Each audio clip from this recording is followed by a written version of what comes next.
दूर से आई बहना, बड़ी दूर से आई, रक्षा बंधन का त्योहार बढ़ना बड़ी दूर से आई, रक्षा बंधन का त्योहार बड़ी दूर से आई, बड़ी दूर से आई बहना, बड़ी दूर से आई, बड़ी दूर से आई बहना, बड़ी दूर से आई, रक्षा बंधन का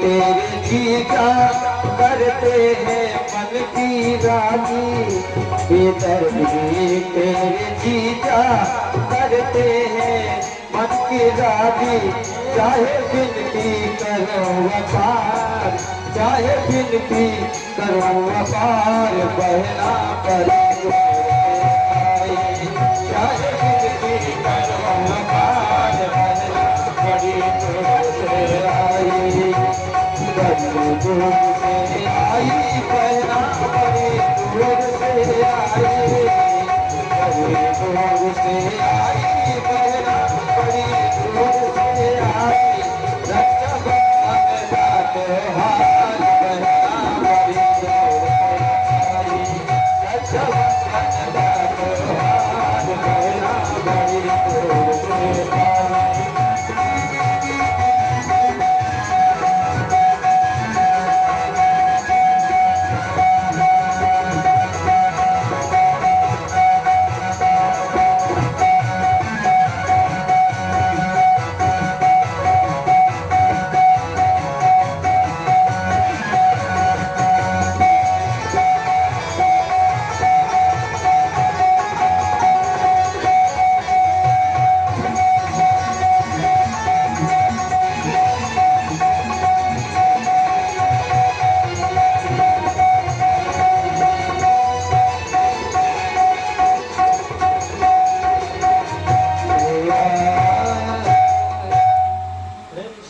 भक्तवत्सल भगवान की।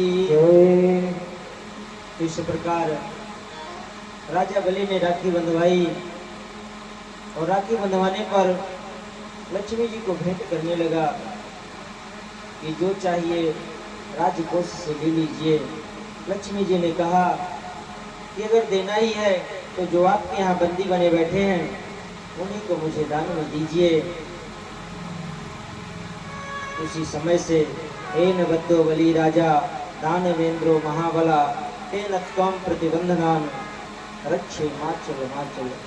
उस समय से ये रक्षा का मंत्र हुआ कि राजा बलि से बढ़ करके दूसरा कोई दानी नहीं, जिसके यहाँ साक्षात लक्ष्मी नारायण दोनों मांगने के लिए आए हों। प्रेम से बोलिए भक्तवत्सल भगवान की। सुखदेव जी कहते हैं राजन,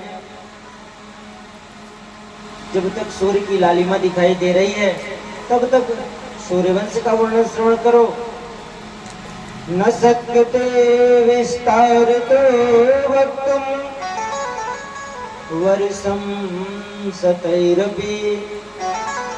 सूर्यवंश का वर्णन करने अगर बैठ जाऊं तो 100 वर्ष भी पूर्ण हो जाएंगे, पर सूर्यवंश का वर्णन पूर्ण नहीं होगा। इतना विस्तारित सूर्यवंश का वर्णन है।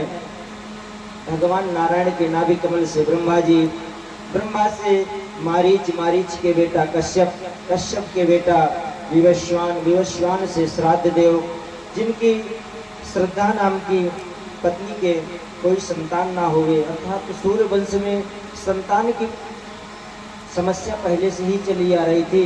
जो भी संतान होती थी वो यज्ञों के द्वारा ही संतान उत्पन्न होती थी।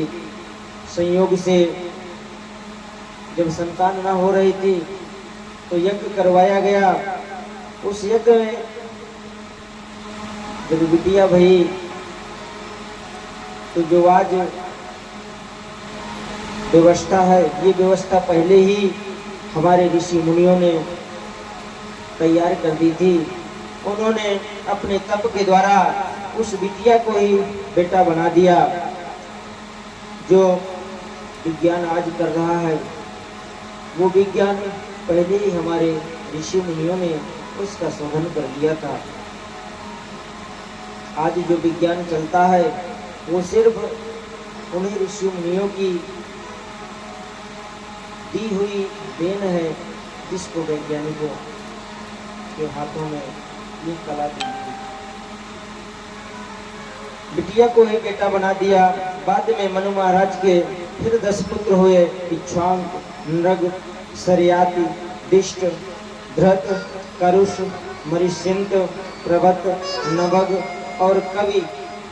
यहाँ से सूर्य वंश का विस्तार प्रारंभ हुआ। इनमें जो शर्याति नाम के राजा थे उनके भी कोई पुत्र ना हो रहा था, तो उन्होंने भी यज्ञ करवाया। और जो यज्ञशाला में यज्ञ का जल रखा हुआ था तो पीना चाहिए था रानी को। रात्रि में राजा शर्याति को प्यास लगी और उन्होंने ही जल पी लिया। तो जब जल पी लिया तो उन्हें ही गर्भधारण हो गया, क्योंकि मंत्रों में जो शक्ति है वो तो निरर्थक जा नहीं सकती। इसलिए जब वही गर्भ से हो गए, समय पूर्ण हुआ, शल्य चिकित्सा के द्वारा बालक का जन्म कराया गया। बाद में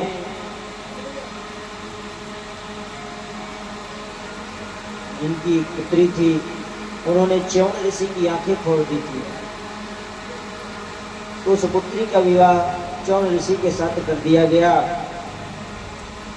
और जब आंखें फोड़ी तो वृद्धावस्था में थे। और जब विवाह कर दिया गया तो कौन सा च्यवन प्राश खाया नारायण जाने। दिव्य स्वरूप प्राप्त हुआ। इन्हीं शर्याति जी के वंश में राजा देवत हुए, जिनकी पौत्री रेवती जी का विवाह कृष्ण कन्हैया के बड़े भाई बलदाऊ जी के साथ हुआ।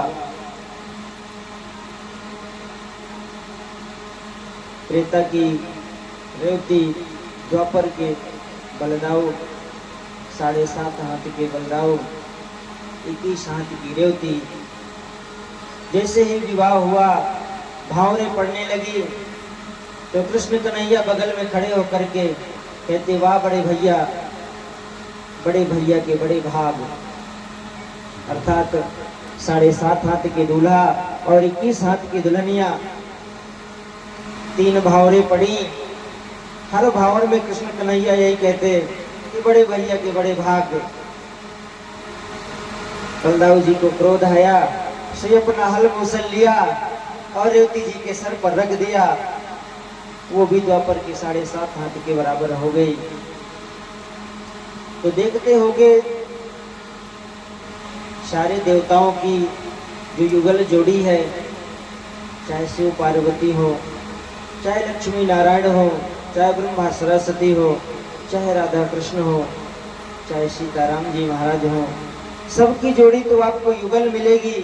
परंतु बलदाऊ जी की जोड़ी आपको युगल नहीं मिलेगी।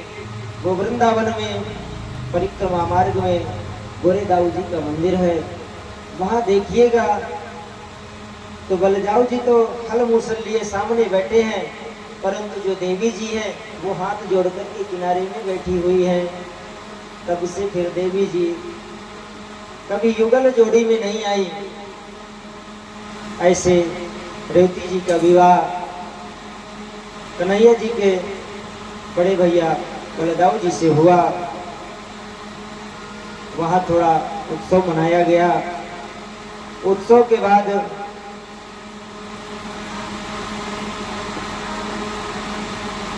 एक दिन शोभरी मुनि नदी में स्नान कर रहे थे और एक मत्स्य को उन्होंने विहार करते देख लिया। तो शोभरी मुनि के मन में भी विवाह करने की उत्कंठा जागृत हुई। पहुंच गए राजा मानधाता के पास। बोले, राजन, मुझे अपनी एक कन्या दो, मुझे विवाह करना है। राजा ने मन में विचार किया, ये वृद्ध अवस्था में है, इनसे कौन सी मेरी कन्या विवाह करने वाली है। अगर मैं कह दूं कि मेरी कन्या विवाह ना करेगी तो भी क्रोधित होकर के मुझे श्राप दे देंगे। इससे अच्छा है मैं ही कह देता हूं कि जाओ, मेरी 50 कन्याएं हैं, जो कन्या आपका वरण कर ले उसी कन्या के साथ विवाह कर लो। अब तो शोभरी मुनि मानधाता के महल में प्रवेश किए और जैसे ही महल में अंदर जाने लगे तो मन में विचार किया कि मैं वृद्धावस्था में हूँ, कौन सी राजकुमारी मुझसे विवाह करने वाली है। तो अपने मंत्रों के द्वारा नव यौवन संपन्न सुंदर दिव्य शरीर धारण किया और जहाँ मानधाता की 50 कन्याएं बैठी हुई थी, हास्य परिहास कर रही थी, वहीं शोभरी मुनि पहुंच गए। बोले, कौन सी कन्या मुझसे विवाह करेगी। तो बड़ी तो विवाह करने के लिए तैयार हुई, तो जो उससे छोटी थी उन सबने कहा कि यार हम बड़ी होती तो हम ही पहले विवाह कर लेती। इस प्रकार शोभरी मुनि ने कहा, ऐसा करो, मैं सब 50 का ही वर्ण कर लेता हूँ। तो इस प्रकार राजा मानधाता के 50 पुत्रियों का विवाह शोभरी मुनि ने अपने साथ कर लिया। यज्जला स्पर्श मात्रेण ब्रह्मदंड हतायपि शगरात्मजानिवं जगमोह केवलम देह भस्म भी। इन्हीं के वंश में आगे चलकर के राजा सगर हुए, जिन्हें कपिल मुनि का श्राप लगा और उनके 60,000 पुत्र जल करके राख हो गए। इनकी दूसरी पत्नी से हरिश्चंद्र हुए, हरिश्चंद्र के रोहित, रोहित के बाहु, बाहु के सगर, सगर के एक रानी के 60,000